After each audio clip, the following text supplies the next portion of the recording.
اعوذ باللہ من الشیطان الرجیم، بسم اللہ الرحمن الرحیم۔ کیا امام کے پیچھے سورہ فاتحہ پڑھنا ضروری ہے؟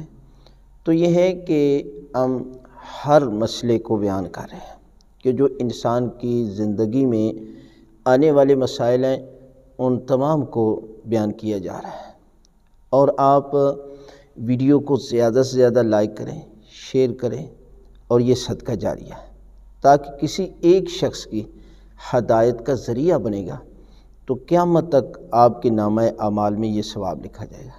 اس لیے کہ اللہ کی ذات فرما رہی ہے نیکی کے کاموں میں ایک دوسرے کے ساتھ تعاون کریں اور برائی کے کاموں میں ایک دوسرے کے ساتھ تعاون نہ کریں۔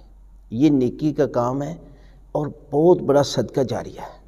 یعنی آپ کسی ویڈیو کو شیئر کرنے سے پہلے دیکھا کریں کہ آیا یہ کام صدقہ جاریہ بنے گا یا نہیں۔ برائی کو تو ہر کوئی شیئر کر رہا ہے، لیکن نیکی کو بھی شیئر کریں۔ لہذا یہ مسئلہ ہے کہ امام کے پیچھے سورہ فاتحہ پڑھنا ضروری ہے یا نہیں۔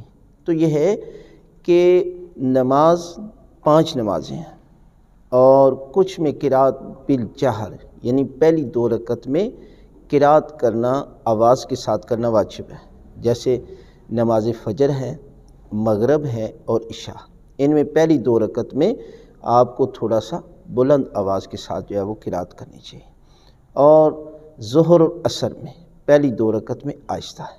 لیکن اگر آپ نماز جماعت کے ساتھ پڑھ رہے ہیں تو آپ ہر صورت میں 5 نمازوں میں آپ پہلی 2 رکعت میں قرات نہیں کر سکتے۔ قرات کا مطلب یہ ہے کہ سورہ فاتحہ اور دوسری صورت کوئی بھی آپ پڑھتے ہیں تو آپ نہیں پڑھیں گے، بلکہ امام ہی آپ کی طرف سے پڑھ رہا ہے۔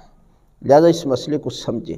اگر مسئلے کو نہیں جانتے تھے اور پڑھ رہے تھے تو کوئی مسئلہ نہیں ہے، آپ کی نماز ٹھیک ہے، لیکن مسئلہ جاننے کے بعد پھر آپ پڑھتے ہیں تو آپ کی نماز ٹھیک نہیں ہے۔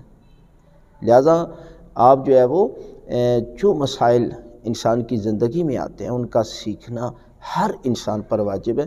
لہذا اس مسئلے کو بھی آپ سمجھ لیں کہ اگر آپ امام کے پیچھے سورہ فاتحہ کی تلاوت جانتے ہوئے مسئلے کو کرتے ہیں تو پھر آپ کی نماز باطل ہے۔